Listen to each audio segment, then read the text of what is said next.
Good evening. I'm Kirsten Bridier, and I'm the Executive Director of the National Trust for Scotland Foundation USA. I'm so pleased that you could join us tonight for this special conversation about Scottish art with NTSUSA friends and trustees, Alasdair Nichol and Andy Scott. Alasdair and Andy came up with the idea for this program because all of us at NTSUSA wanted to find a way to thank you, the generous donors who supported not one, but two virtual galas over the course of the pandemic. As most of you know, our A Celebration of Scotland's Treasure Gala is the single most important fundraising effort that NTSUSA undertakes annually.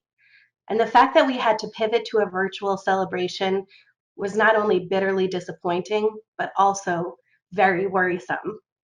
But with your leadership support, not only were we able to keep NTSUSA operations up and running during the pandemic, most importantly, we were able to sustain our financial support for the National Trust for Scotland during this critical time.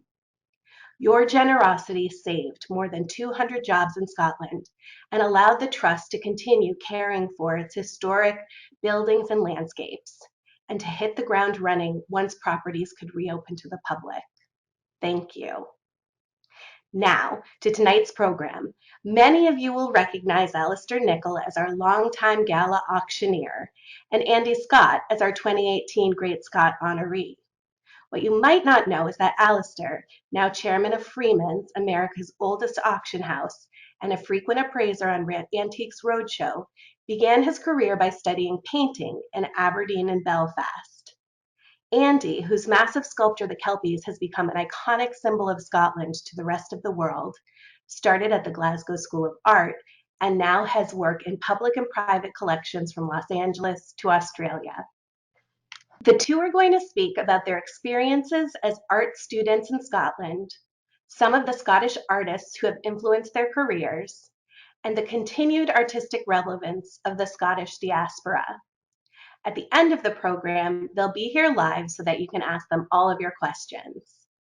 And I will see you in person at the Metropolitan Club on April 14th, 2022, when we will honor Diana Gabaldon, author of the Outlander series, as our Great Scott.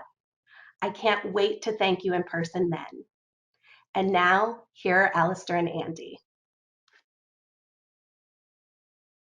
Hi, Andy. Great to be almost in the same virtual room with you.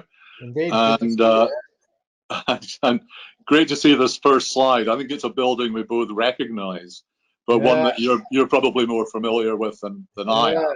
Alasdair, absolutely. Yeah. What can we say about it? The poor old Glasgow School of Art. Yeah. Indeed. Yeah. If it wasn't for that building, I wouldn't be here with you today. I mean, it really did set me on my career. I was lucky enough to attend that building as I think I was about 12 or 13 when I went there to do some Saturday lunchtime classes, and absolutely fell in love with the place and the whole ethos of art education, and really it was had woven almost magical spell over me even at that young age. I was lucky enough to go straight from high school to the art school and study there for my degree and then my postgrad. Although, ironically, as we spoke about before, Alasdair, they kept us sculptors a few blocks away in an old territorial army building down in a few streets away. Yeah, and bizarrely, I think they were worried about us sculptors damaging the poor old Macintosh building, and look what happened to it in the end. It's sadly ironic. As we all know, it's basically no more, just about gone after the two fires in 2014 and then 2018. Terrible what happened.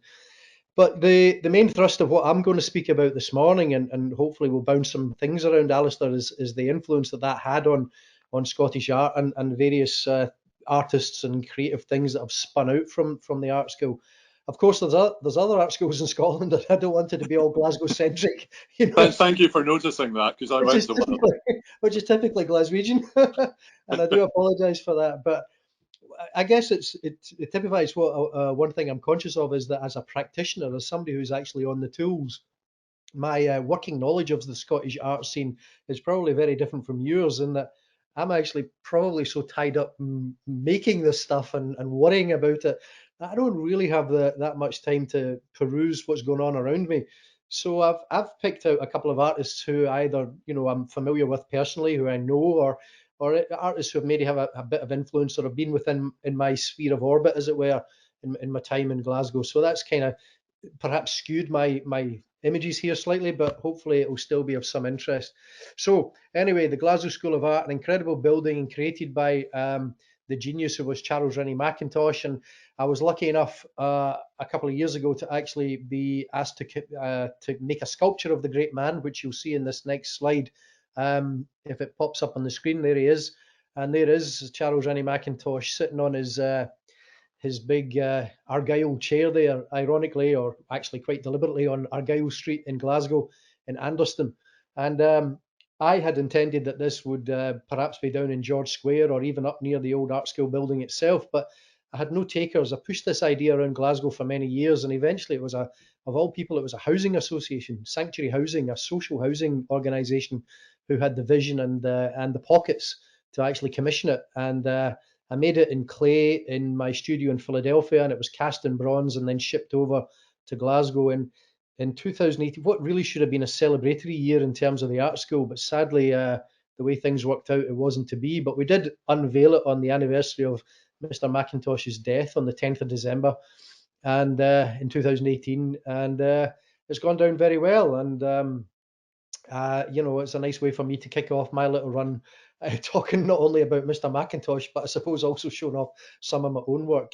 It's been very well received by the local people there in Anderston, which is a great thrill for me, as my own mother was born in Anderston and grew up in that part of Glasgow. So it's a very, very touching sculpture for me personally. And it's actually led me, I'm now determined that one of these days we'll get a sculpture Margaret MacDonald Mackintosh commissioned somewhere in the city too. But who knows? These things can take a long time to come to fruition, as I'm sure you know. I'll be chatting a little bit about that later, in fact, in my segment. But I love the irony, in a way, of the chair that you picked, because it's the iconic chair, which a lot of people don't necessarily know was Mackintosh designed it. But whenever these set designers of movies are looking for a certain ambience, Gothic, out comes the Mackintosh Batwing chair. So you see it in Batman, you see it in Blade Runner. It's funny enough, I think Mackintosh even turned up in My Fair Lady. But but I thought it was interesting that apparently he designed these chairs for the tea rooms to be deliberately uncomfortable, because they didn't want the clients to stay there too long. They wanted turnover. Well, that's an interesting. So you sat on there for eternity, the poor guy. Yeah, look, that's an interesting point, because I think you must have made the same decision for the Mackintosh Lecture Theatre in the old art school building, because that was a very uncomfortable place to sit. I can assure you that.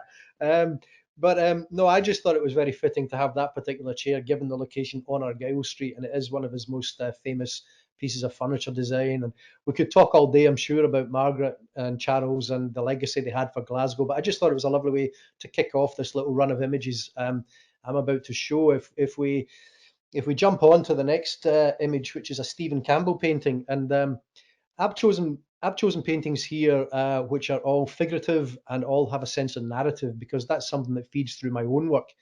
And when I was a wee laddie in my first year at art school, Stephen Campbell had just left and came back to give a lecture along with one of his colleagues, contemporaries, Adrian Wisniewski.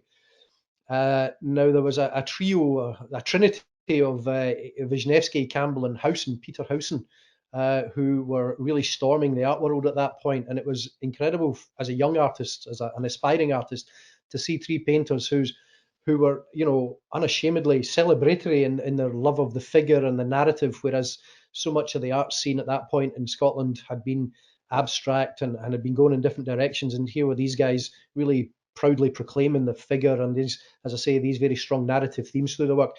This particular painting by Stephen typifies his work. It's called, I believe it's called A Young Man Surrendering to the Landscape. And I think it's just fantastic. It's got those very bold figures, exaggerated forms. There's a kind of a surreal element that runs through a lot of Stephen's work. And I just absolutely love it. I remember the lecture him and Adrian gave. Adrian's work is kind of finer, much more fluid in form. You might say more delicate. And there's something about the boldness, something almost like Fernand Léger about the way that Stephen paints the figures and lays it on. terrible, sad thing is Stephen died very young. I think he was in his maybe 54, very in his mid 50s when he passed away, unfortunately. But the Stephen Campbell Trust, run by his wife, still tries to carry on the message of his work, and I think they run educational aspects and scholarships and such like. But as I say, as a young artist at the art school, having these guys, I mean, these fellows were now beginning to be noticed in London and New York, and for us as eager-eyed 18-year-olds, it really made us realise that there was a world beyond Glasgow, and that there's a whole big thing happening out there.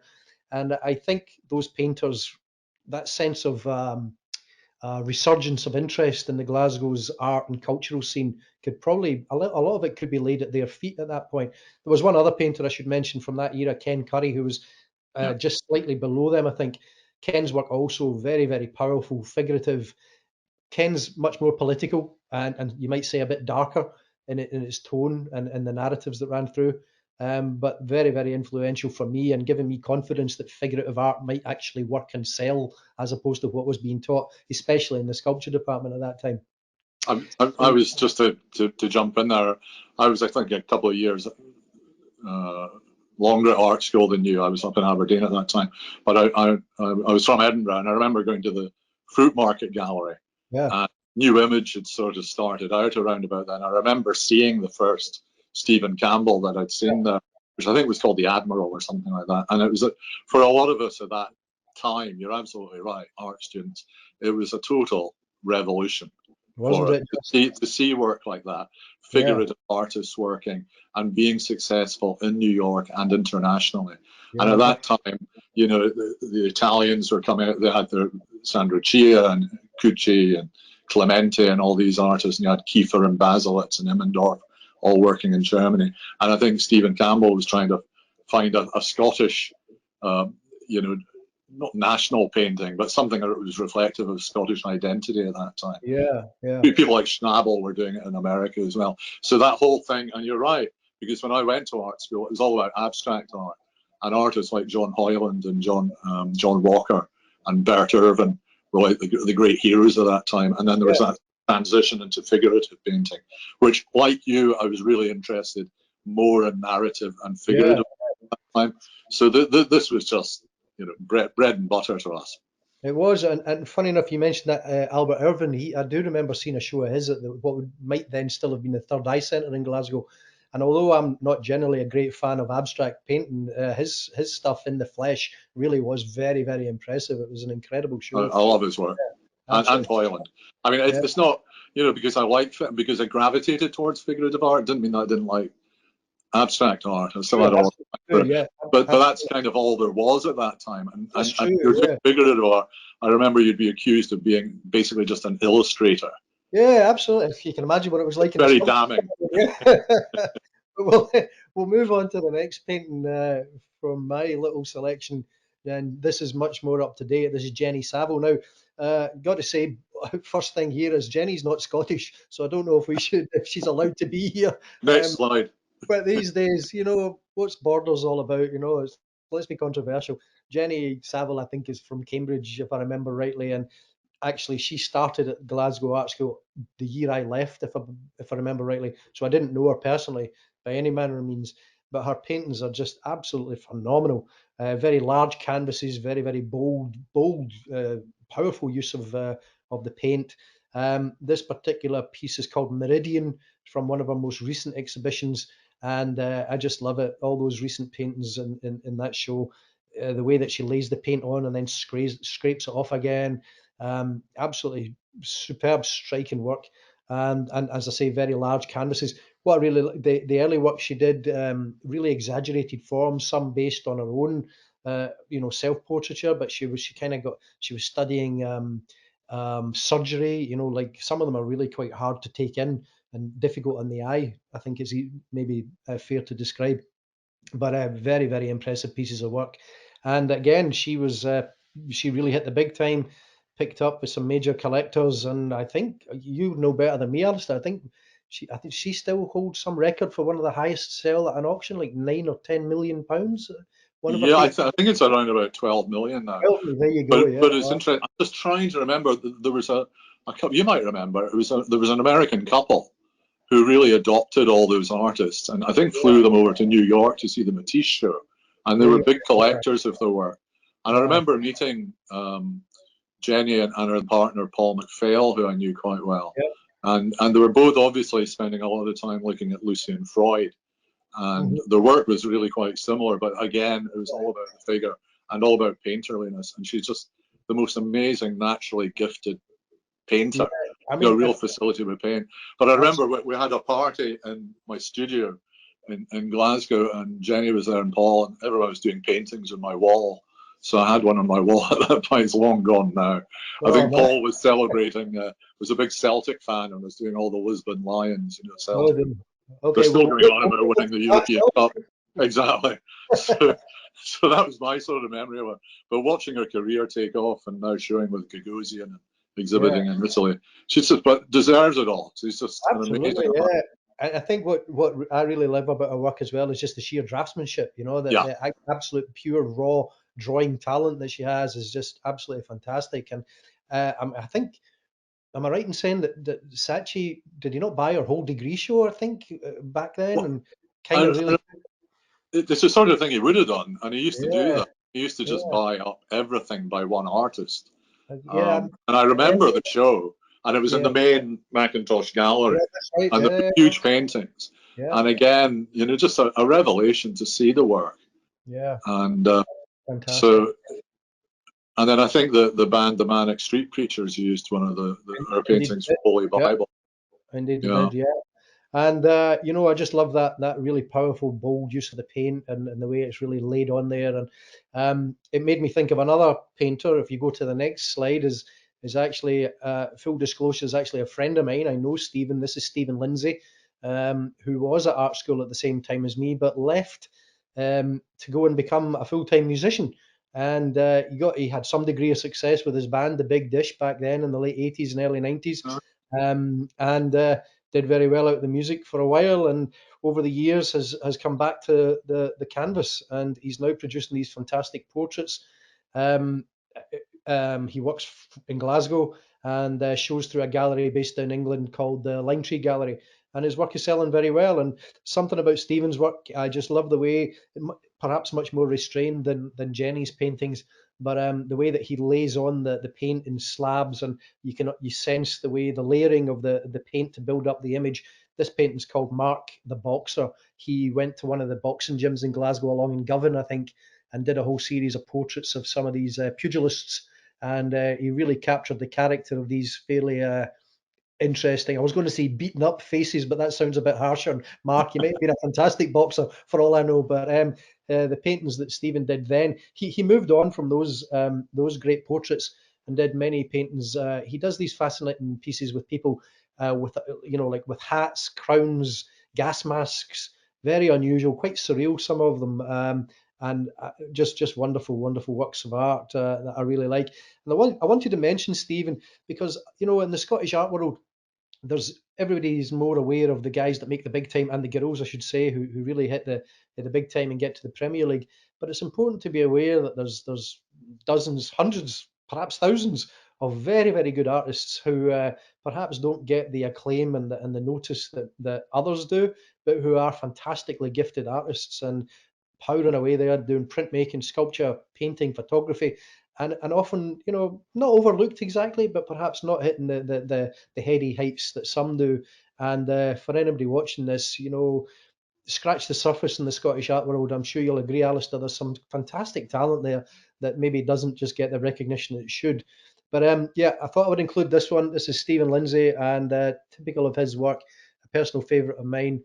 Quite a big canvas, just I think over a metre square, and a very impressive piece of painting in my estimation.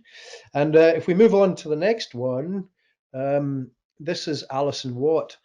Alison is much more well-known name nationally and internationally.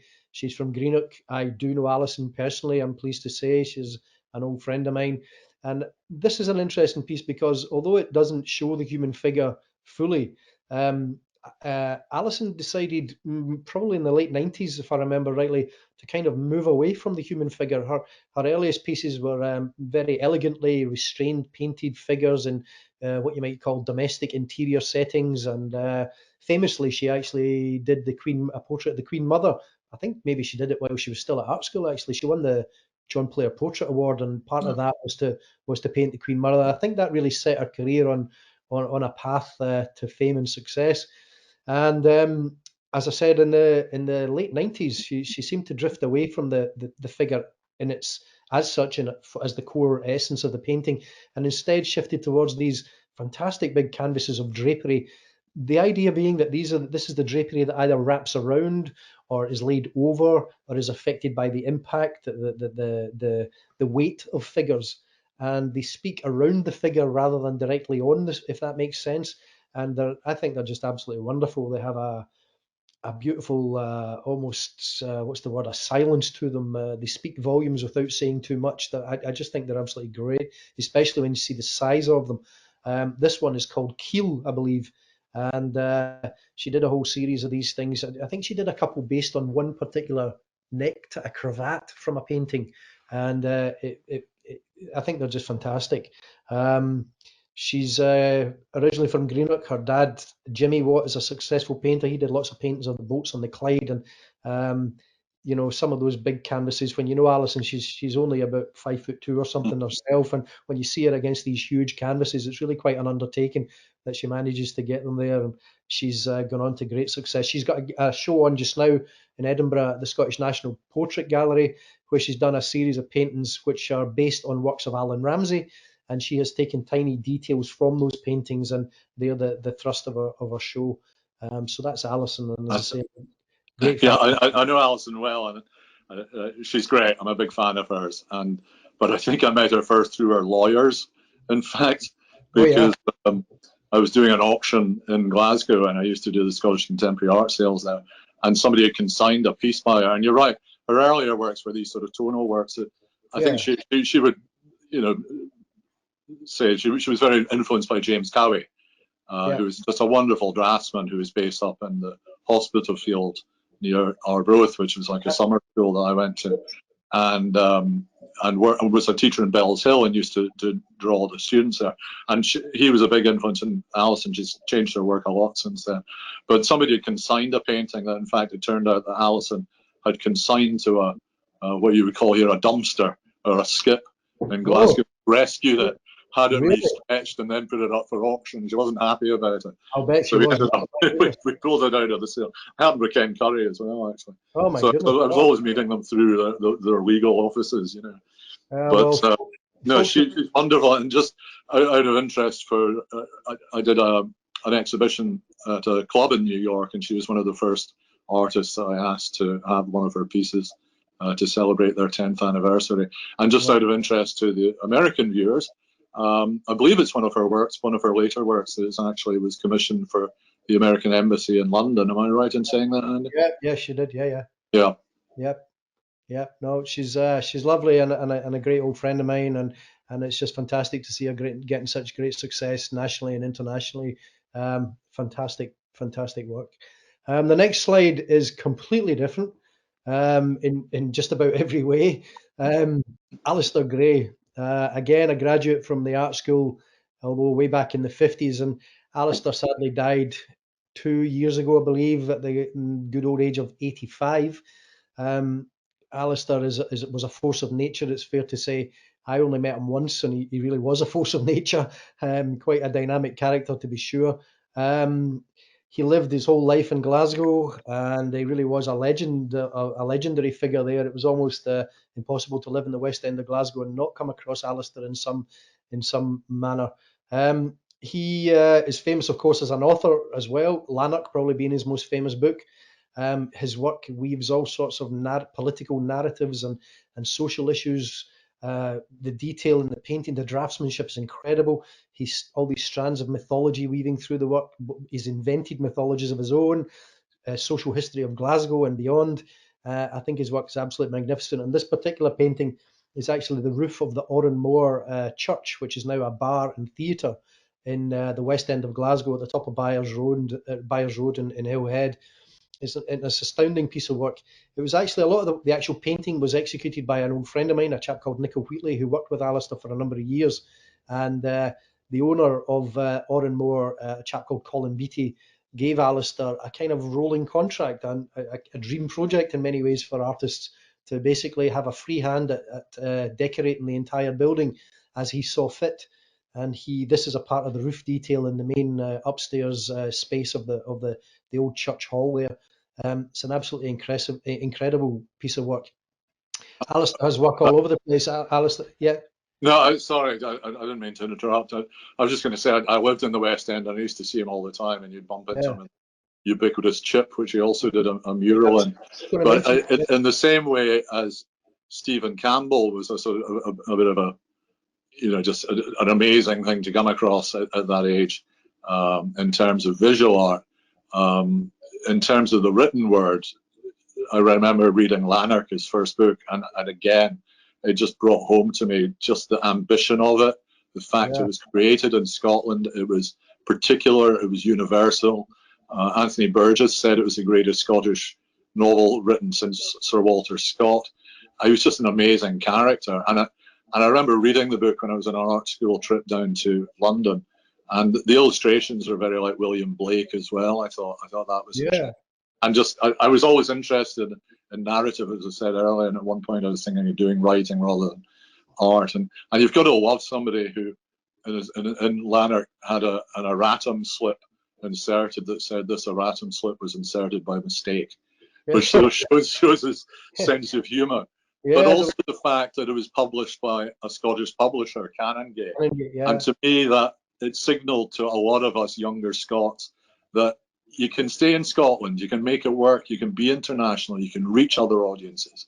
And the other writer and artist that I think had a big influence on us was John Byrne, who also studied at Glasgow School of Art and was an amazing draftsman, and had written a play called The Slab Boys, which transferred to the States, and actually it was on Broadway, and I think Sean Penn and Kevin Bacon were in it. I forget who the other actor was, but has gone on to great things and has written a lot of plays, but is still a wonderful artist. So between them, there's that sort of crossover between literature and art that I found really interesting.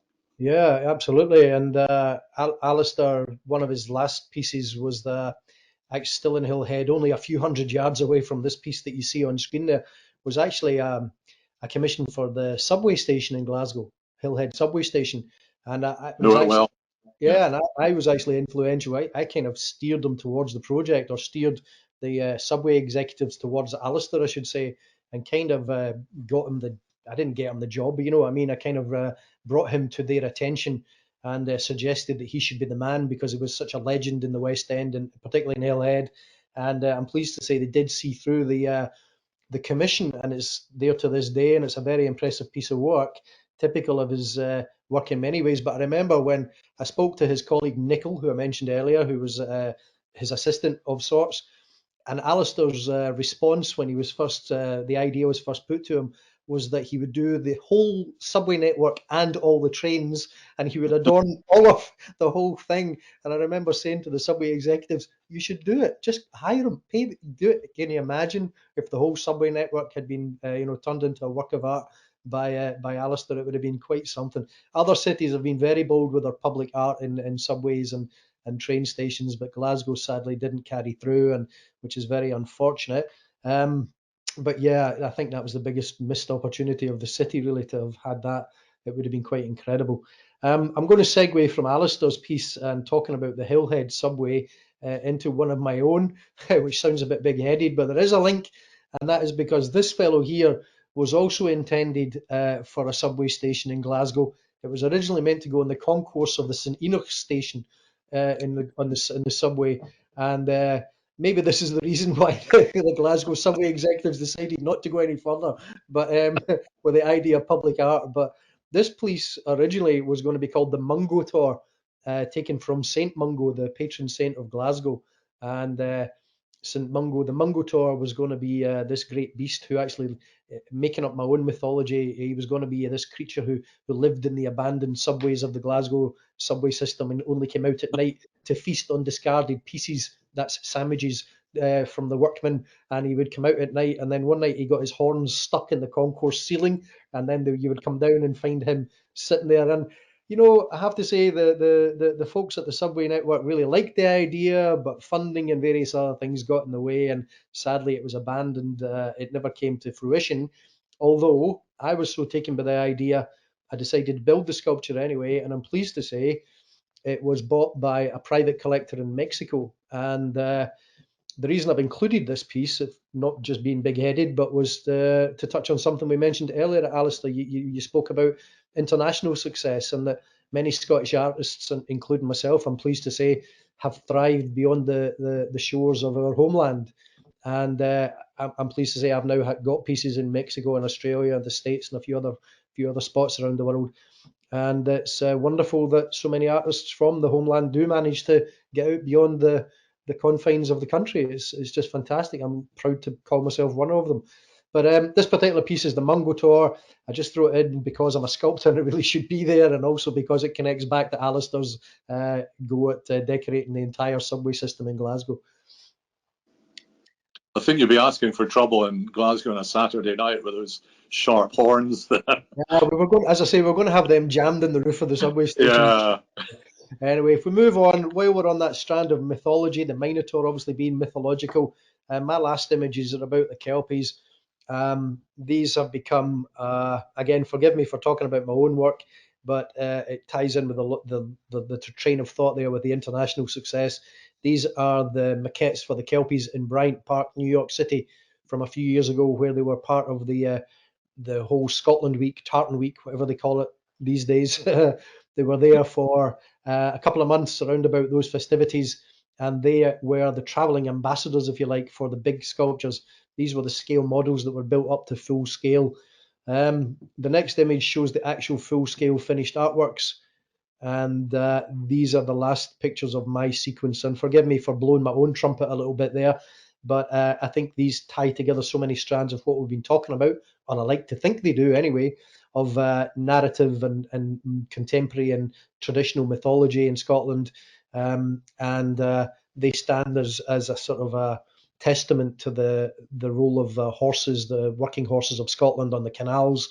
They sit on the Forth and Clyde Canal in Falkirk, for those of you who have perhaps not seen them. And they're 100 feet high, 300 tons each, and they really become great landmarks for the local area. And I'm very, very proud to say the country of Scotland, because they've been adopted by Visit Scotland and the Great Britain tourism campaigns as icons for the country, which is really quite something for a wee boy that started his career being wowed by Stephen Campbell and Adrian Wisniewski way back in 1982 at the Glasgow School of Art. So there's a quick gallop through a wee bit of my favourites of the world of painting. I know it was all about frantic and breakneck pace there, but I'm conscious of time. So with the Kelpies, Alasdair, I'll pass over to you, and you can talk about your works, and we'll enjoy the rest of the show. Well, I haven't got as much work to talk about, but the other word that you didn't use there that I really I think is important to me in terms of art is the ambition that you've shown, because to create something on this scale is not for the faint-hearted, and it really speaks to me. You know that. I can tell you. It speaks to me of the ambition that you have, and the internationalism that you've embraced as well. So all credit to you. I don't have quite as interesting a story as you do in terms of the work that you've done, because although I went to art school, and I'll tell you a little bit about me, I didn't go to Glasgow School of Art. There are 4 art schools in Scotland, in Dundee, Duncan O'Jordanson, and Edinburgh, where I'm from originally. Glasgow, of course, and the one that I went to, which is Gray's School of Art, which was in Aberdeen, and I was there between 1979 and 1983. And then I went on to I was very interested in political art at that time. I went to Belfast and did my master's degree there in 83, 84. And I was always a painter and printmaker. I never embraced sculpture. And credit to you again, it's so much harder to find space to make sculpture, and particularly when you're working on this kind of scale, and say to be a painter, even if you're not just working on an easel. So I was there between 79 and 83, and I struggled a bit to begin with, and I remember one of my tutors telling me that I was a non-visual person, which came as a bit of a blow to me in my second year. And it's funny, we were talking yesterday, Andy. I think you were nearly thrown out of art school too, and I was. I was up for reassessment, and then I kind of found my feet, and I had some great tutors too. Sylvia Wishart, who was from Orkney, Joyce Cairns, who's now the first woman president of the RSA, was terrific. Sandy Fraser, amazing draftsman, and Bill Littlejohn, William Littlejohn, who sent me, obviously saw something and sent me off to Hospital Field, which was a summer school where they took 3 students from each of the art schools. And that's where I met the chap who did the artwork behind me, Stuart Mackenzie, who I commissioned these for the show that I was telling you earlier about the club in New York, the Norwood Club, which again is run by a Scot, it's NTSUSA.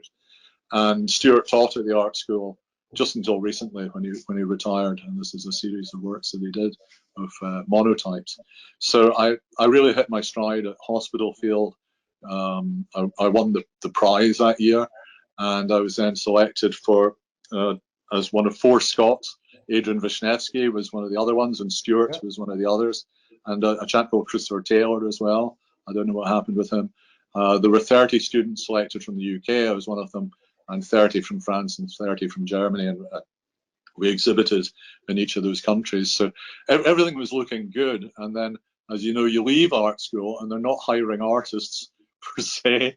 So I found myself joining an auction house in Edinburgh, and that's a career that I chose instead.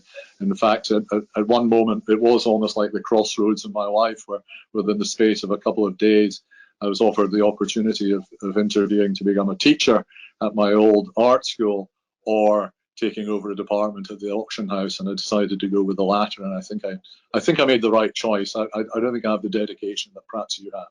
Well, but I wanted to say something about how, and this is going back to Charles Rennie Mackintosh, about how art can be a transformative thing in terms of how our lives pan out and how it affects us. And in fact, it was down to Charles Rennie Mackintosh. That's how I met my wife in the United States, because there was a couple here called Don and Eleanor Taffner that my wife Susie worked for, who were in the television business. And the Americans may roll their eyes when they hear Three's Company. They took British sitcoms and they Americanized them in the same way as they've now done with things like The Office and whatnot. They also are great Anglophiles, well, in fact, Scotophiles, in fact, really Glasgowphiles. They both sadly passed away. I think of them very much as my New York parents. And they had been in Glasgow, and they saw a piece of furniture, and they thought it was by the American furniture maker Gustav Stickley. And in fact, it was Barbara Ray, who was teaching at Glasgow School of Art, who said, no, this is by Charles Rennie Mackintosh. And they never looked back. They just completely embraced the whole Glasgow school, Glasgow style, and became huge collectors of their work, and had one of the finest collections in the world. And if we could go to the next slide, please, I'll show one of the pieces. So this is a work we were talking about earlier. We were talking about Mackintosh. This is in fact by his wife, Margaret MacDonald. And she did this piece. It's a gesso panel. And she did it for an exhibition that was being held in Turin back in, I think it was about 1902. And it's entitled the White Rose and the Red Rose. And it's got a companion piece called The Heart of the Rose. And both pieces were offered at auction, not by me, but a few years beforehand. And this one at the time sold for £1.7 million, which is $2.3 million or so, which I think was the highest price ever paid for a Scottish artwork at that time. And this would have been back in 2008. And so just an extraordinary piece, and used to hang in they had a separate house in the West Village in New York, and it used to hang out there with the other piece. And I had the great honor of, first of all, I should back up. They contacted me when I was in New York, and of course I thought, great, they're going to sell their collection through me, fabulous. But in fact, what they proposed was, because I mentioned they're involved in theatre, they have the Shaftesbury Theatre in London, they wanted to do a theatrical production called Glasgow Girl. And as I say, they're all about Glasgow. They each received gongs from the Queen, I think an OBE and an MBE, and I think Eleanor was actually on the board of governors of Glasgow School of Art. They would both be heartbroken with what has Oh, happened to the art yeah, school I can since, imagine. and they sponsored the curator who's there as well. So this was their great passion, and so they'd collected this work, and they wanted to do a show in the auction house I was working at called Glasgow Girl, which was based on the life of Bessie McNichol, who's known as one of the Glasgow Girls. Yep. Back in the 19th, early 20th century. Many of you will have heard of the Glasgow Boys. This was the Glasgow Girls. And the person who was to play her was Cara Wilson, who had studied art and is married to the actor Tom Conte, who is also there, who many of you I'm sure know as well, and used to be known when I lived in the UK as the thinking woman's crumpet. So make of that well.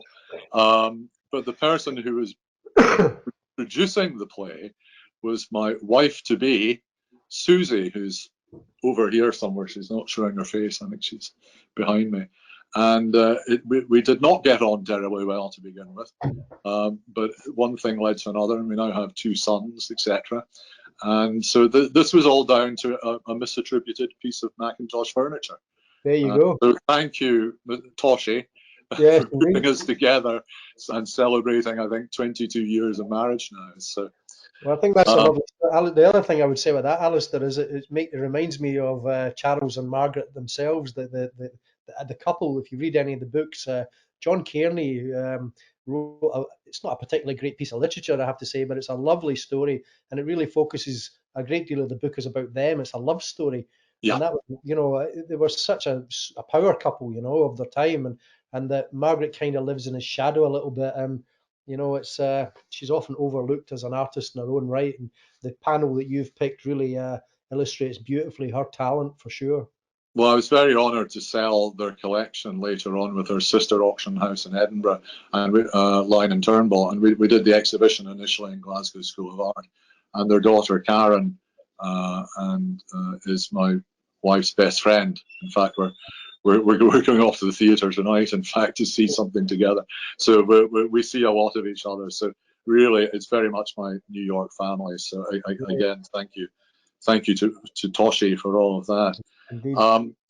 And I should stress, because this is for the National Trust of Scotland USA, neither of them had any connection to Scotland whatsoever. They were from Brooklyn and from Queens, but this became their great passion in life, and they really cared about what was happening in Scotland and about Scottish art.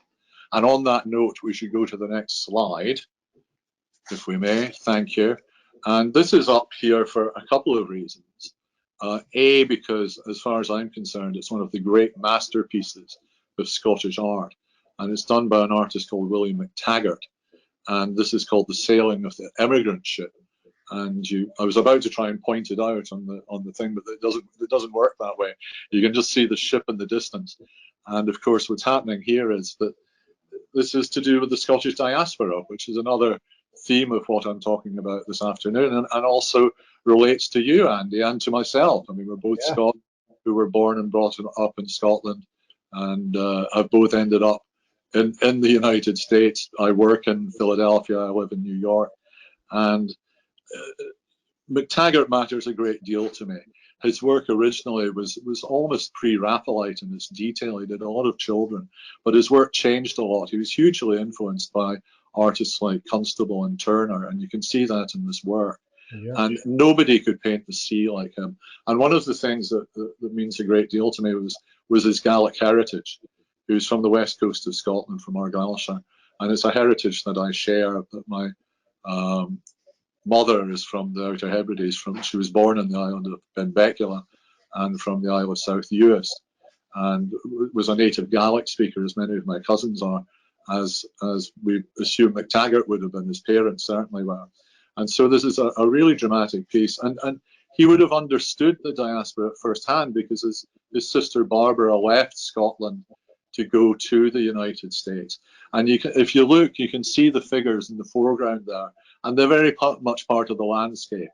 Yeah. So this is a very modern painting, And he was a contemporary of what was going on in France at that time, Impressionism. And a lot of people think of him as being really a Scottish Impressionist. And I think this painting is just extraordinary and works in so many levels. I take some crumbs of comfort from it, because if you look very carefully, you can just see a rainbow in the background there. And he did 3 works on this theme, 3 major works on this theme. This one is in the National Gallery of Scotland, and it really speaks about the Scottish experience, and it says a lot about him. So we should move on. I'm conscious of the time. I can't go through Scottish art without at least mentioning the Scottish colourists, and it doesn't take a lot to look at this to understand why they were called the colourists. And here we have a work by J.D. Ferguson, who was originally from Leith, Edinburgh, and was self-taught, went to art school. His father basically wanted him to be a doctor. He was quite a rebellious soul, found himself in Paris in 1907. This one is called the La Terrasse, and it's a Café Harcourt in Paris, and it was painted the year after that he'd arrived there. And basically, he lived a true bohemian. I've heard that the character on the right, the gentleman on the right, is probably him, and possibly the American artist Anne Estelle Rice, who's very much influenced by him as well.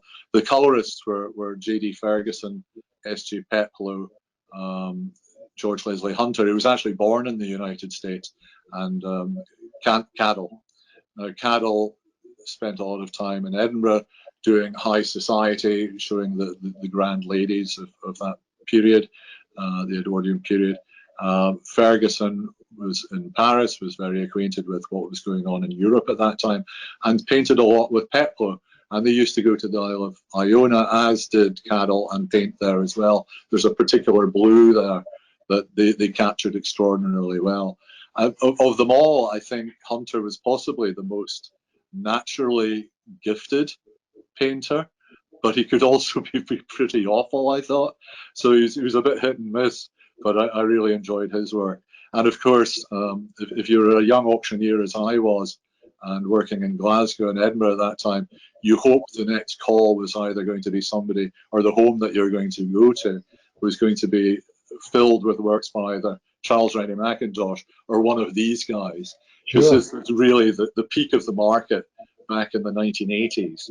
So an artist like Peploe, who's the only one of the colorists who have broken through the $1 million mark at auction, those were really the guys you were looking for. But as we said right at the start, the market has completely changed now. So you have artists like Jenny Saville or Peter Doig, who is actually from Edinburgh, ended up in Trinidad, whose work is sold for north of $20 million on the contemporary market. So that says a lot about how the market has changed. Yeah, I remember seeing an exhibition of the Glasgow, the colourists, the Glasgow boys, as we'll call them, in Kelvin Grove Art Gallery a few years ago. And some lesser known works, perhaps absolutely fantastic. It was just gorgeous, wonderful. They were wonderful, but they were a little different from the Glasgow boys. I mean, the Glasgow boys were a little earlier.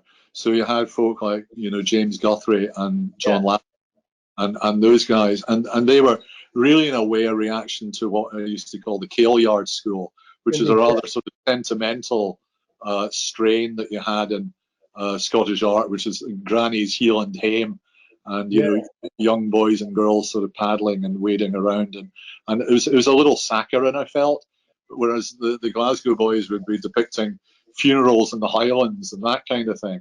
But the colorists originally took their lead from not just the Glasgow boys, but also artists like Manet and Frans Hals. So they were working with a much darker palette, and then they literally saw the light and changed completely, and they were aware of what was happening with the Fauves, for example. So somebody like J.D. Ferguson, when he lived in Paris, knew Matisse, he knew artists like Derain, he knew artists like Delaunay. So he was absorbing all that like osmosis, and you can really see the influence of an artist like Matisse in this painting. And these would be women who worked in the dress shops, who were milliners, who dressed up in the evening and would hang out with all the writers and the composers and the artists. And it must have been just an amazing time to be alive. You know, before social media, we were all just sort of texting to each other. We'd actually all go to the cafe, and it was a great leveler because, you know, it was artists, it was high society, it was low society, it was everybody coming together and coming up with these just extraordinary paintings. And so we should move on to the next slide. Now, this was one of my great heroes when I was an art student, and this is the artist John Bellany. And anybody who knows the work of artists like Max Beckmann knows that this is heavily indebted to the German expressionist artist Max Beckmann, and particularly his painting Departure, which any of you living in New York can go and see at any time in the Museum of Modern Art, and particularly the central panel. Now, in Beckmann's work, the sea is to do with escape, and it's called Departure, and it's to do with him getting out of Germany, because he was considered by Hitler to be one of the degenerate artists, along with many of the other expressionists. And so he, for his own life, he had to get out, and he left and went to Amsterdam. So for him, the sea had a certain relevance, and it was to do with him leaving and having to escape.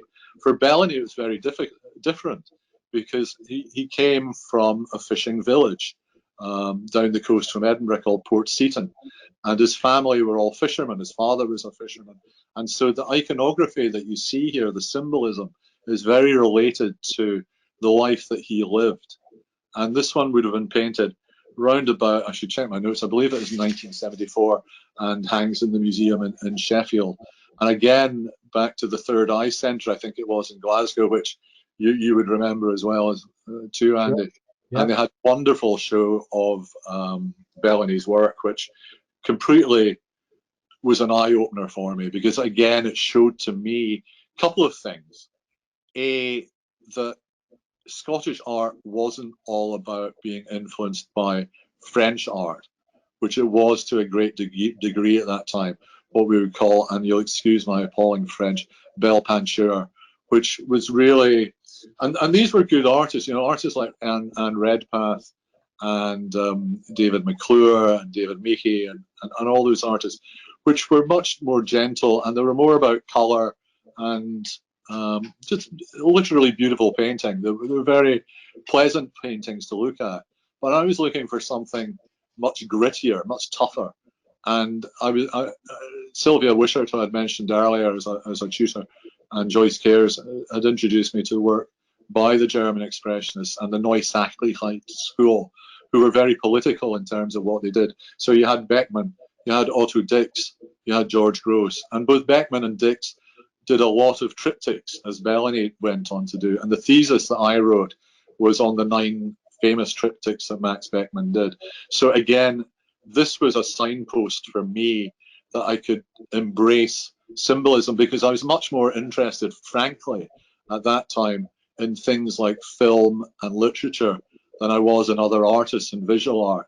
But when I discovered Beckmann and Bellany, that completely turned my world upside down and gave me a whole new way of looking at art and how I could develop my own painting, which became, like yours and like your interest, very narrative and very figurative. And I like to think when I went to Belfast, I was also influenced by artists like de Kooning and Philip Guston, and the painterliness of what they were doing at that time as well. So if we could move on to the next slide now, and I'm sure you'll know who this guy is. Yeah. And again, this is by Alan Davey, and it's called Playing Card Adventure Number 4. And when I studied in Aberdeen, this is a painting that I went back to again and again and again, and very different from the other ones I've shown you, but very influential in terms of what I was trying to do later on in the work that I did. And of course, Aberdeen Art Gallery is a wonderful art gallery itself. And you've got masterpieces there by John Lavery, who I mentioned earlier, who's one of the Glasgow boys, although he was born in Northern Ireland. And his, what I would say is his masterpiece, The Tennis Party. And they even have one of the Screaming Popes by Francis Bacon that was there. So that was the first time that I really seen a Francis Bacon in the flesh. And that was, again, another indication to me of what art could achieve. It's not for everybody. But as you can tell, I kind of squared the Scottish mentality with the North, rather than the south, and I looked to the north. And something I didn't mention earlier about MacTaggart, for example, was his grandson, William MacTaggart, Sir William MacTaggart, who became president of the Royal Scottish Academy. He looked to the north as well, although his paintings are very similar to a French artist, Georges Rouault. But he brought Munch's work, Edvard Munch, to Scotland for the first time, and he had an exhibition of his work. And those were the guys that really moved me. I like to think I'm a reasonably cheery soul, but when it comes to art, I tend to skew towards the dark side to an extent. I thought that it's a part of Scottish nature that wasn't really explored, I felt, in Scottish art at that time. An artist like Bellany, who, you know, travelled around Europe and acquainted himself with the great Northern European masters, and went to places like Buchenwald and Auschwitz, you know, the death camps, and he was there with his very close friends, Sandy Moffat and the poet Alan Bald. And Sandy Moffat is very relevant to the story too, because he would have taught when you were at the art school, and he really encouraged artists like Peter Howson and Campbell and Wisniewski and Ken Curry to develop that aspect of Scottish painting, and to be figurative, to be political, to explore subject matter, not just to be about the paint, not to be about abstraction. And so he really was incredibly influential, I think, at that time, and came up to see me when I was at Gray's School of Art as well. And I met him subsequently, even when I was in the auction business. And I don't think his influence on what happened in Scottish art can be overstated too. Back to our friend Alan Davey, because he influenced both Bellany and Moffat too. He was a generation before them, and he studied at Edinburgh College of Art and was also a jazz musician. But rather than looking to the north and the south, he looked in a way to the west and the east. So when I say the west, he was looking at American abstract expressionism. So he was looking at painters like Jackson Pollock. And so rather than being an easel painter, he would put his paintings on the floor, and you can see it in this painting too. You know, he would be dripping on the floor as well. So he was taking a different approach to painting too.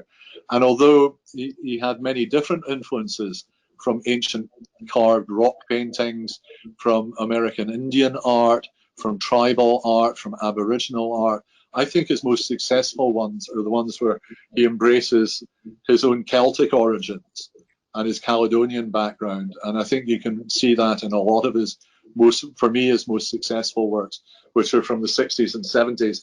His work latterly became a little more graphic to my own mind. But he was also, and again, this goes back to your work, I think, Andy, because he was truly an international artist. So he was aware of what was going on in the rest of the world. He was not a parochial painter. He was not someone who would have been just content staying in Scotland. He had to get away from the confines of Scotland. Nothing against that, but he had to stretch flex his muscles a little bit and try his art in another country. And you'll see his work all over the place. You'll see it in the Museum of Modern Art and the Met, and scattered across the country as well. So a hugely influential painter in terms of ambition, again, in terms of what we're looking at. And when I mentioned looking to the east as well, that was to do with Zen Buddhism. And also he was influenced by Jungian archetypes. So it was a long way from Granny's heel and hame, put it that way. We've taken another big step in a different direction. And then my final slide, you might be relieved to hear, because I feel I'm dragging on a bit. Who's this handsome young devil? There's me doing my first Antiques Roadshow, which became part of what I ended up doing when I'd left the more practical art world and then started looking at other people's paintings. And just by sheer irony, the first one I ever recorded was in Toronto, and you can just see part of the painting on the right, and it's by a Scottish painter, John McGee, who was influenced by MacTaggart. The little corner you can see of it at the sea was McGee, and he studied at Glasgow School of Art as well. So the first one that I filmed was a Scottish painting, and in fact I nearly screwed up my green card application, because I'd forgotten at that point I wasn't supposed to leave the United States. a lot of the time, and I went to Canada. Nearly got busted on the back of it. So that was a tricky one. And as you can see, I had a bit more hair back then. I think I may still have it, but I don't quite fit it as well. But I wanted to say a little bit about what traveling with the Antiques Roadshow has meant for me. And so, while the landscape and the cuisines may vary from city to city, there's one constant when I do the roadshow, and that is the fact that the Scots are literally everywhere. And, you know, every city I've been to, from Boston to Bismarck and Boise to Billings, that's just the bees, by the way. There are Scots. And people turn up in kilts. They turn up with bottles of scotch for me to appraise. Great. Which 9 in the morning is a bit early, even for me, I have to say.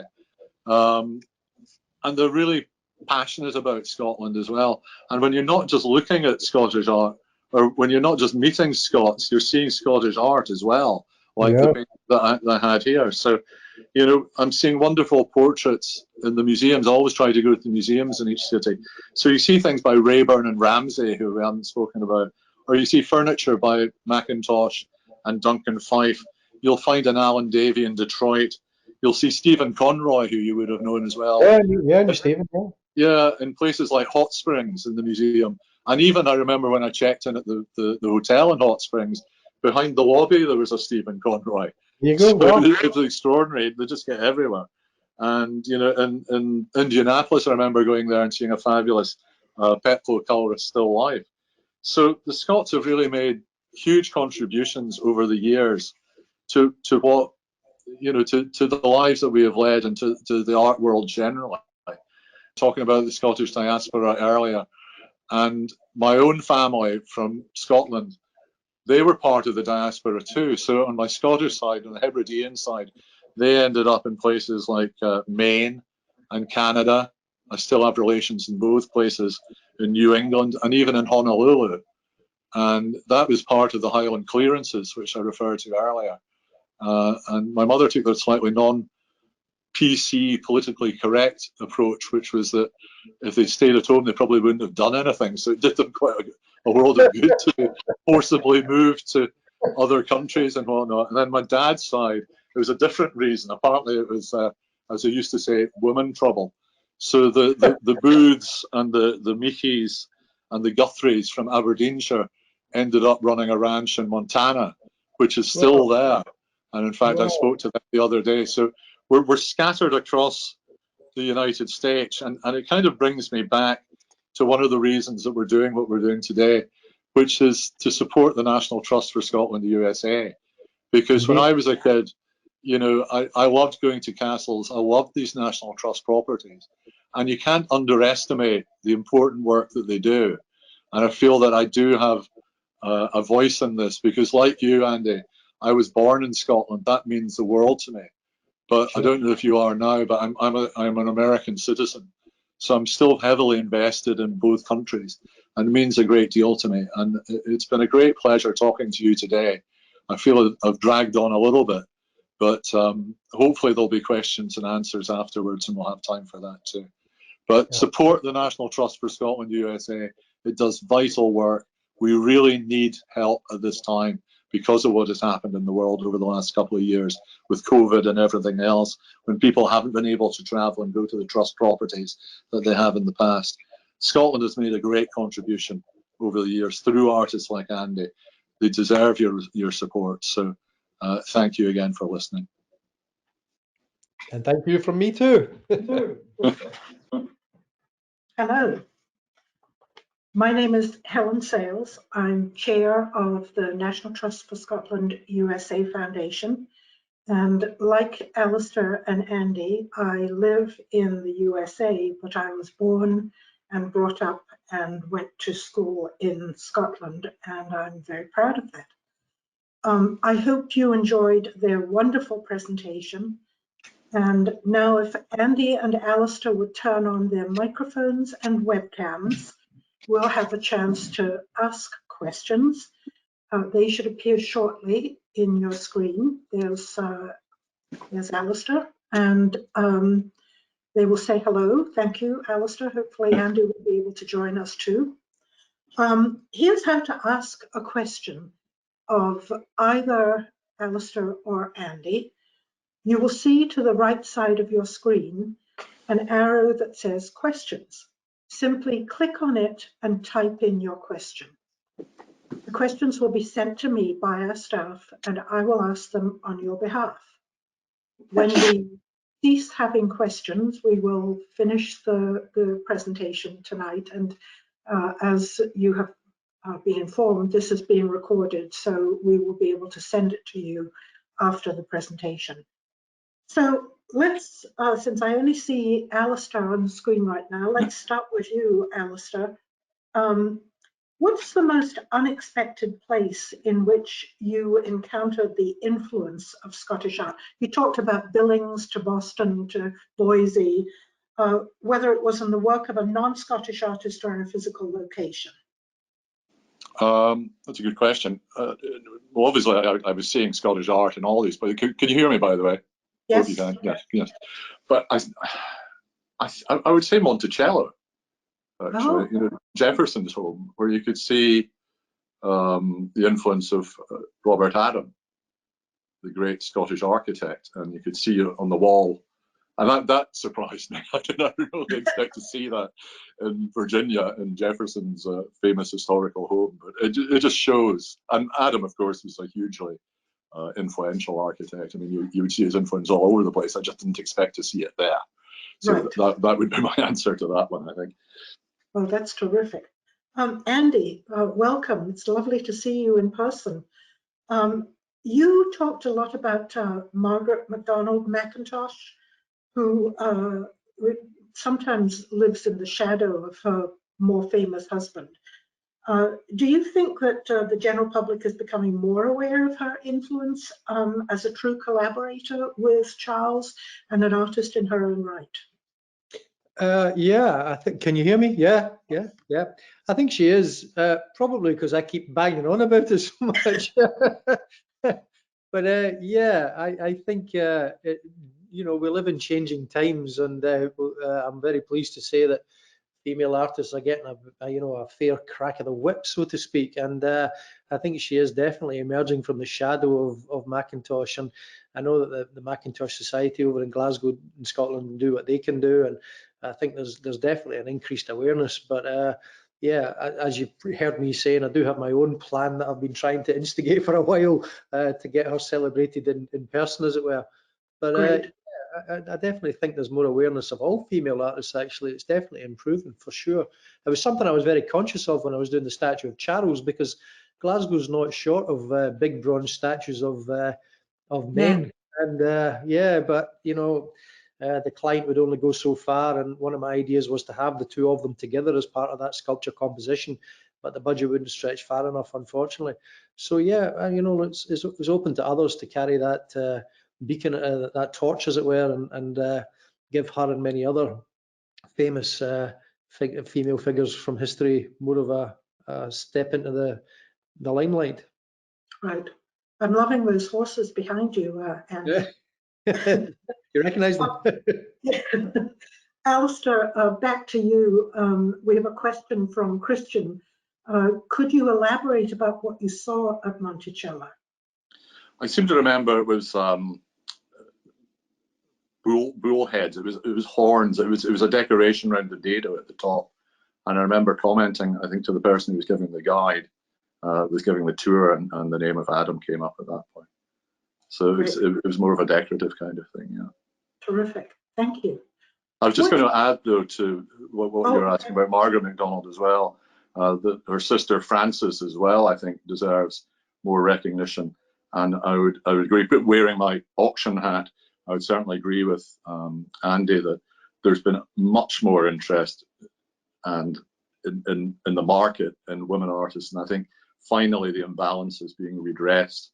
And to the extent that many museums, which comprise probably north of 90% of male art rather than women artists, and so some museums, in fact, are saying we're not going to buy any more DWMs, as they call them, dead white males. We're actually going to focus on women artists or artists of colour or whatever. So I think that is being addressed. I think Margaret and Francis, a lot of people are starting to say, you know, we're the equal or even possibly the superior talent in some ways to Charles. It was a bit controversial, but certainly in terms of the artwork that they produced.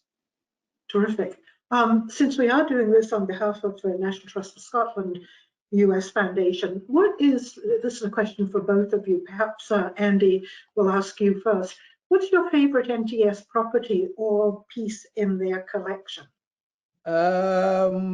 Probably a toss-up between Culzean Castle down in Ayrshire and Pollock House in Glasgow. And the reasons being that Culzean, there used to be a residential hostel in the grounds of Culzean Castle, which the art school, I don't know if they had a lease on or however they organised it, but us art students used to go down there for week-long work experience camps, or I don't know what you would call them now, but intensive painting and working in the landscape. And I got to know Culzean Castle and its grounds particularly well. In fact, I think I went 3 times. I was so enamoured by it and spent a lot of time working in the beautiful countryside around Ayrshire, based out of Culzean Castle. And of course, that Robert, the architecture itself, the Adam architecture is absolutely magnificent. And Pollock House, because it was so close to home, I grew up on the south side of Glasgow, and you know, most weekends we'd be kicking about Pollock Park, and you know, of course, going to Pollock House itself. And it really is a beautiful building, and you know, it takes you back in time to that sort of Downton Abbey period. What it felt, and it's a beautiful building with some fantastic artworks in it. I think there's quite a lot of Spanish painting, as I remember. Alasdair, maybe you know it. For some reason, that's in my head. Is there a collection of Spanish paint? I think it is. It's a while since I've been there. But yeah, I'm sure there is. Between Anyway, Pollock and the Burrell collection that was nearby. But yeah, Pollock House is a wonderful place. Beautiful, and the gardens too. So they would be my two based on personal experience. Andy, when you were in Culzean, Ayrshire, of course, is where I was born and grew up and went to school. When you were in Culzean, did you get the opportunity to explore the pirate caves below the castle? Yeah, we nearly got stuck in there one time because the tide was coming in, but that's a different story. Those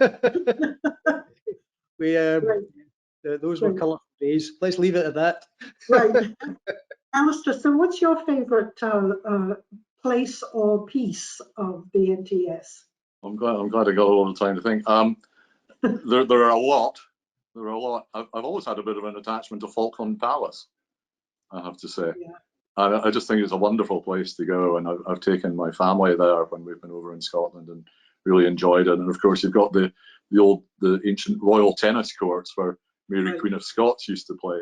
And it just brings this garden there. And what's that? The Percy Kane Garden. And there's a garden. And when you mentioned gardens too, I remember being very young and going to Threave. There's Threave Castle and the gardens as well. Yes. And then I think is Inverview is part of it. Is beautiful gardens there, and it's sort of on the Gulf.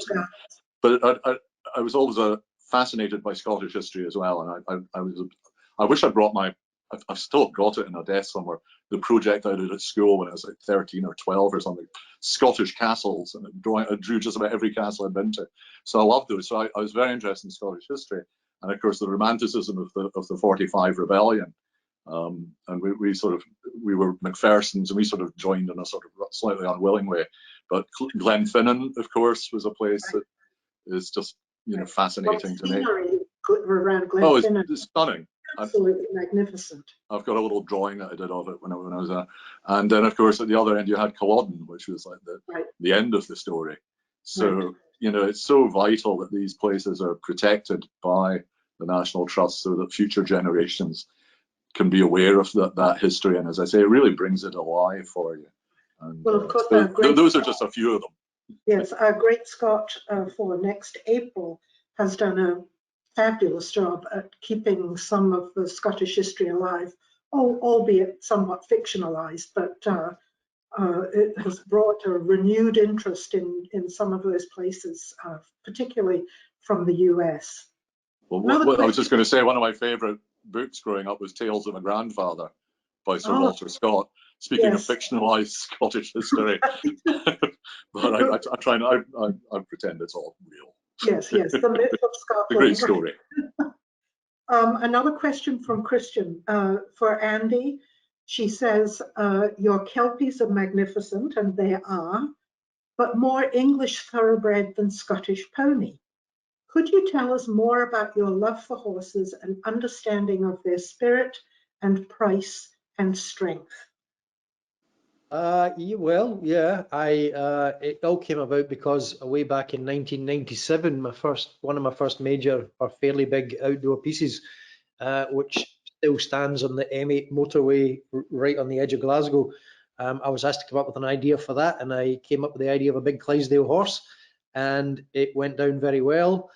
Shortly afterwards, I had an opportunity to make a piece in Australia, and I knew I wanted to make something which I was already familiar with due to having a very short time span to make it in. So I went for another Clydesdale horse, and what do you know, it sold and eventually became a monument for the role of the Clydesdale horse in Australia, which I was very proud of. And with those two big Clydesdales behind me, it really sparked a love of the horse as subject matter. And yeah, it's just something that's always, in fact, there's the frame for a big Percheron is already started in my studio just now. You can see two little bronzes over my shoulder, which I know you're very familiar with yourself. And Yes. and now I just it's just something I've kind of grown a kind of a love affair with as a subject matter. And there's not very often there's not either a horse being made or finished or about to start. And I guess a lot of it's just good fortune when you become known for doing one particular subject matter more than others. People do ask me for them, and I respond with gusto. I've only been on a horse twice, I'm ashamed to say, and I'm reminded of that. I don't know if it was Winston Churchill or somebody who said that horses are dangerous at both ends and unpredictable in the middle. And I've only been on a horse twice, as I say. It was very enjoyable, but I'm afraid I have too much time in the studio to be out galloping around on them myself. But yeah, I enjoy doing them, and yeah, hopefully more will follow. Yeah, well, you can see from behind me, I like horse art too. So Yeah, I see that, yeah. yeah. I'm one of the birds. Oh yes. The Alasdair, what is your must-see art destination for those visiting Scotland? And Andy, way into that too. All right, I've got a few. Well, I think obviously the National Gallery of Scotland, which is world class, you know, and has my favourite Rembrandt self-portrait, which I always used to think was an old man with all the disappointments etched in his face and life. And then of course I realised he was 51 when he did it. I'm 60 now. Exactly. But you have the Velasquez there. And I think what might be interesting to some of the Velasquez, the woman cooking eggs, which is just a masterpiece. And I feel like it's one of these galleries. It's like Scotland itself. It's a country that punches well above its weight. You know, it's got such a great collection, including two major American works. So you have Lady Agnew of Lochnaw by Sargent. And then, of course, you've got the amazing painting. And even before I had any idea I was going to end up in the States, the View of Niagara Falls by Frederick Church, the Hudson River artist, which is the largest canvas he ever did, and was acquired by a Scot and given to the gallery, I think, back in the 19th century. And it's the only Frederick Church in any European collection, and it's well worth seeing. But you've got the Modern Art Gallery as well. The Hunterian in Glasgow, I think, is great, which, of course, again, with the American influence, you've got more whistlers there than anywhere else other than DC, and Whistler himself is very proud of his Scottish heritage. It's James Abbott McNeill Whistler, and he identified the McNeills, of course, were from the island of Barra and the Outer Hebrides. So he's very proud of his Scottish heritage. And when he had a big falling out with the English art establishment and his lawsuit with Ruskin, that's when he decided that all the work was going up to Scotland. So those are just a few. There are many. Tyche Cursiva up in Lochmaddie in North Uist, which is probably not somewhere you might end up, but it's well worth going to. It's a gallery there. My friend behind me here had an exhibition there, and I knew the people that ran it. So that's worth a detour if you fancy a trip to the Hebrides. But there are many. Great. Andy, for you, from the south side of Glasgow, how about the Borough collection? Well, I was just going to say that, yeah, it's reopening soon. I think if it's not already reopened. I know it's been undergoing some some restoration and maintenance work. So it'd be great to see that back open. That's a fantastic space in Pollock Park, only a very short walk away from Pollock House that I mentioned earlier on. And it's definitely worth a look as soon as it's reopened and back to its former glory. It's a fantastic collection in there. And as Alasdair was talking about the museums in Edinburgh, I'm going to fly the flag for Kelvin Grove. I'm a bit of a traditionalist. I think I preferred Kelvin Grove when it was slightly more restrained and austere, perhaps, before it was done up. It was probably about 20 odd years ago now, but maybe even longer. But the architecture alone of the Kelvin Grove Museum is absolutely phenomenal. The statuary on the buildings is just breathtaking. It's an absolutely beautiful, beautiful building. And sadly, with Glasgow now being short of its very famous art school, I think Kelvin Grove is probably one of the finest buildings in the city, in my estimations. So yeah, that would be the Borough Collection and Kelvin Grove. Being a Glaswegian, I'll fly the flag for those two. Great. Alasdair, we know that you are an expert in assessing and selling art, but we're curious if you're still making art. Not really, no. No, I think there are enough amateur painters. I loved it. It was a great thing to do, but I was doing paintings that were like 6 foot by 8 foot. But so no, I don't really have time to do it now. But I did as an art appraiser. I had an interesting experience a couple of years ago when somebody called me from LA, I think it was, and they said, "Oh, I'd like you to appraise an artwork for me, and I think you'd be well placed to do it." And I said, well, "It's fine. Who did it?" And they said, "You did." And I went, "Oh." And it turned out it was a painting that I'd done for a charity auction in Glasgow 1,000,000 years before. And this lady, her name was Jagger, I remember. And in my mind, of course, this was Mick Jagger's daughter or something. I thought, I finally made it. She wasn't related in any way. And I think her husband was literally a rocket science and got transferred to the west coast of the United States. And they were about to leave and move to Italy. So she was getting rid of things. So I had the rather awkward task of appraising my own artwork. And she was willing to sell it. And I thought, well, I don't want to put it so low that I think it's not worth anything because it's mine, but I don't want to pay too much for it. Right? So we sort of agreed on a figure, and it's hanging next door in the room next door now. So terrific. It's nice to have, I thought it'd be nice for my boys to have a bit of their dad's old artwork. Yeah, but, absolutely. I like to draw still. It never leaves you, and you always think you might get back to it. But I think I'm better at selling other people's. Right. Well, thank you. Andy, what are your favorite media for sculpture? Well, in a way, it's similar to the answer to the question about my attraction to the horses, in that it's what I'm asked to do most often, and that would probably be the steel techniques that I use. And it comes from because it's a fairly unusual technique, and it seems to capture people's imagination, and so I'm asked to do it more than I'm asked to do the other ones. So it's kind of my favorite by default. Although as I get older and the physicality of the steelwork is increasingly taking its toll on me physically, bronze, or I should say the clay work, which leads to bronze, is becoming increasingly attractive. It's a much more not therapeutic. It's a gentler material to use than steel. Steel is heavy and hard and takes its toll. So look, most days I'm just relieved that people still want to commission things off me. So if they ask me to make out a marzipan, I'd be quite happy to do it, Edible sculpture is excellent. Exactly. In your discussion, there's obviously a thriving art scene and has been for some time in Scotland. What do you think it is about Scotland that has allowed that art scene to flourish? I think, from my own personal take on that, is that we were very lucky probably from the mid to the late 20th century, as when Alasdair and I were both blooming through life as young people in Scotland, that it was very well funded. Now that I've spent some time in the States and travelled a bit to Australia as well, the way that the art education, the art schools, and the education system in general was funded made a huge difference. And when I tell people here in the States that for many years I worked in a studio set up in Glasgow, which had subsidies from Glasgow City Council and the Scottish Arts Council. They just cannot believe their ears that such a thing would exist.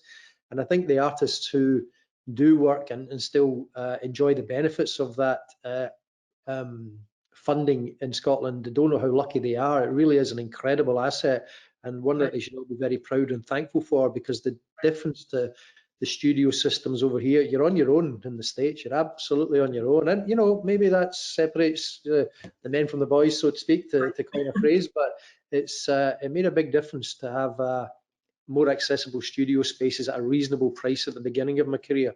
And I think that is something that Scotland should be very proud of, and should keep doing, because it's vital. Yes. Good. Before Alasdair asks questions, answers that question, that same question, we are coming up on time, and are conscious that people don't want to spend an entire evening with us, perhaps. So if there are any final questions, please put them in the question box and we'll try and get them answered. But Alasdair, could we have your answer on why you think there's such a thriving art scene in Scotland? I think, again, I would put it to, it all comes down to the education, and I think the art schools are excellent art schools. And, you know, I think if you go elsewhere, when I moved to Belfast, it was a bit different. But one of the things I really liked about the art school education I received was it was fairly traditional, which I probably wasn't really enamored of at the time. But, you know, you spent a lot of time in the life room. I remember when I was doing, because you started off, you didn't know whether you were doing fine art or design or sculpture. So I was doing design. And I remember having to get a green pepper and cut it in half. And the chap who was teaching me said, right, you're going to do a line drawing of that. Basically, you're going to spend about a week doing that, just that and nothing else. And you're going to hate me for it just now, but one day you will appreciate it. And he was absolutely right, because it really gave you an appreciation of line. And so draftsmanship, I think, was actually, and drawing was really primary in a Scottish art school education. And even the most avant-garde artists like Joseph Beuys would say, if you haven't got drawing, if you don't know how to draw, because it's all about the business of looking, is really what drawing is. If you haven't learned that, you're really a bit lost.